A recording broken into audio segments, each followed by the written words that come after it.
माता सीता ने तो केवल एक ही पुत्र को जन्म दिया था, फिर लव और कुश दो कैसे हुए? एक बार की बात है, माता सीता कुछ लकड़ियां लेने जंगल जा रही थीं। जाते समय उन्होंने महर्षि वाल्मीकि से लव का ध्यान रखने को कहा। उस समय महर्षि वाल्मीकि किसी कार्य में व्यस्त थे, इसलिए उन्होंने केवल सिर हिलाकर लव को वहीं रखने की स्वीकृति दे दी।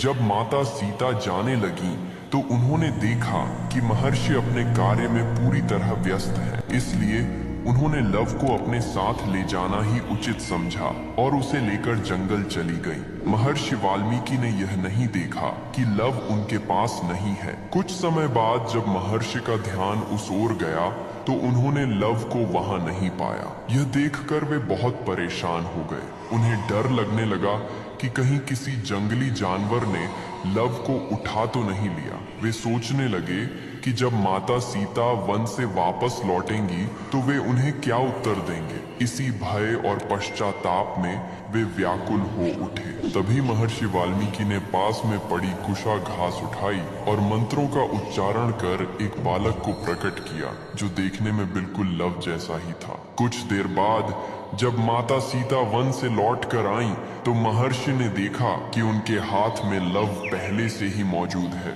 यह देखकर वे आश्चर्यचकित रह गए, लेकिन माता सीता उस दूसरे बालक को देखकर अत्यंत प्रसन्न हुई, क्योंकि वह बालक कुशा से उत्पन्न हुआ था, इसलिए उसका नाम कुश रखा गया।